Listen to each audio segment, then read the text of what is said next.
Aclamai o Senhor, ó terra inteira. Salmo 99. O bom dia. Em nome do Pai, do Filho e do Espírito Santo. Amém. Recorramos sempre à poderosa intercessão de Maria Santíssima, nossa Mãe, e de São José, o Justo. E aclamar a Deus é servir a Ele com alegria. E tal alegria vem do sentimento de que Ele mesmo nos fez e somos seus. Nós somos de Deus, feitos para Deus, e temos a oportunidade de vivermos em Deus. E nessa vivência em Deus, temos alegria.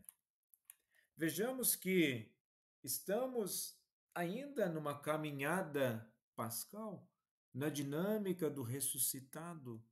Fomos resgatados e devemos viver na mentalidade daquele que tudo faz. Somente Ele pode fazer nova todas as coisas. E essa é a nossa alegria, pertencer a Deus e vivermos como filhos adotivos de Deus. Em Cristo Jesus, nós somos feitos novos. Isso não quer dizer que nós não vamos ter os desafios do dia a dia, muitos dilemas, problemáticas, desafios existenciais, emocionais, de angústia, enfim.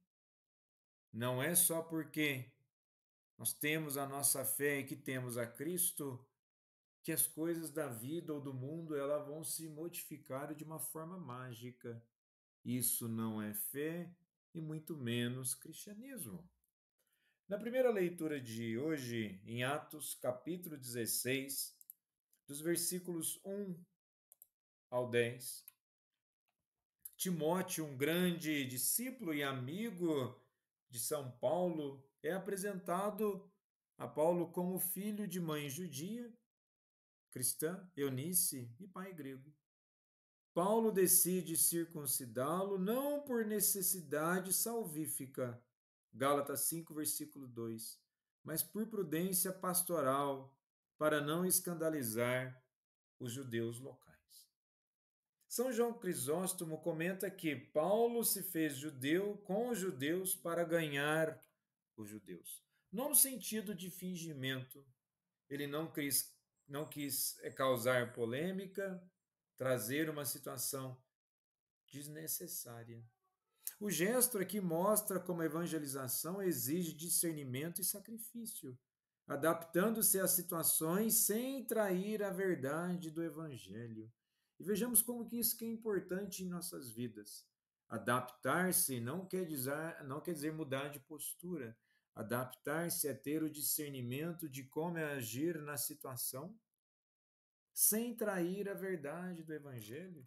Enquantos desafios nós temos no nosso dia a dia e durante a nossa caminhada, nós temos que adaptar. O que é adaptar? Primeiramente, nós temos que estar apto a adaptar. Estarmos aptos a, pelo menos, crer que é possível agir de uma forma renascida.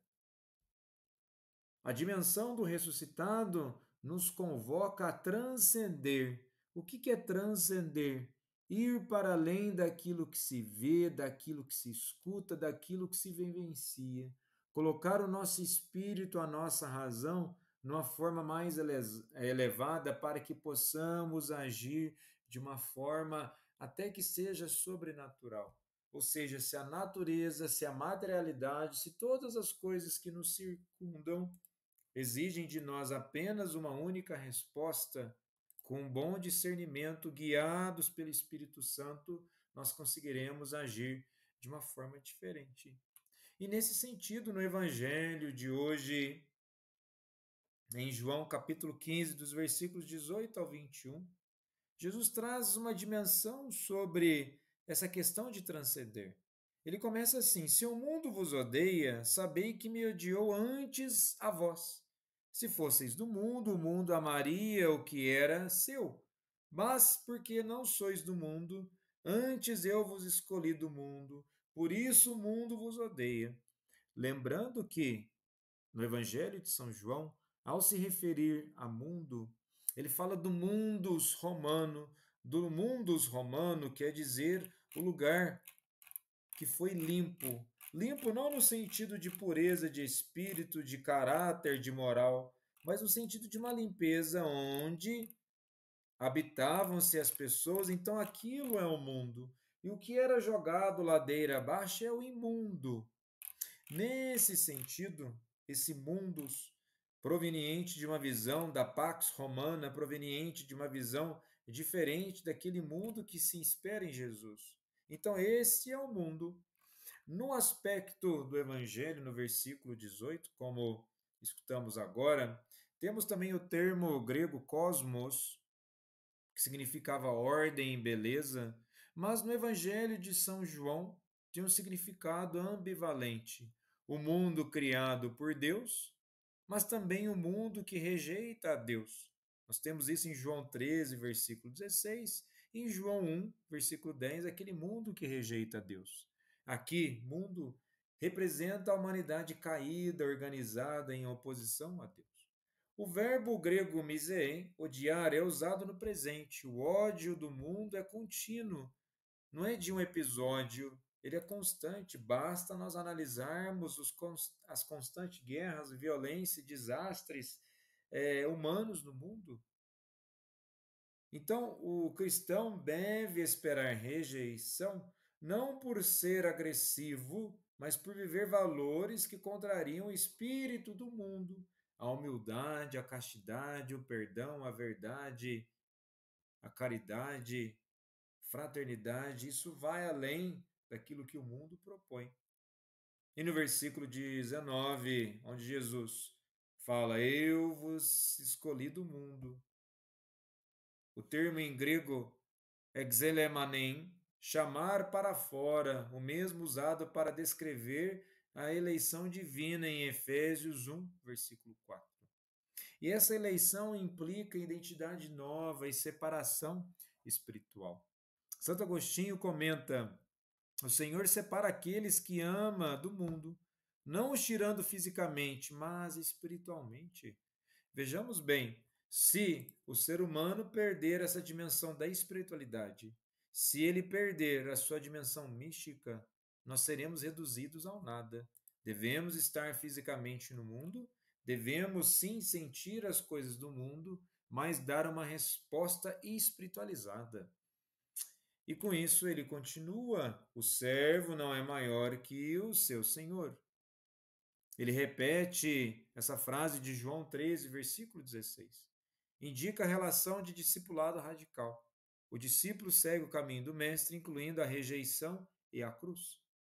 São João Paulo II, um dos seus escritos, Veritatis Splendor, diz que o seguimento de Cristo exige disposição para o martírio.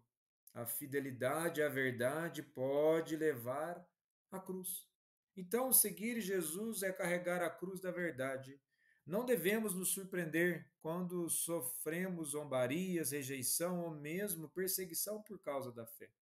A cruz de Cristo é sinal de salvação, mas também é pedra de tropeço para o mundo, conforme a primeira carta aos Coríntios, capítulo 18 a 23.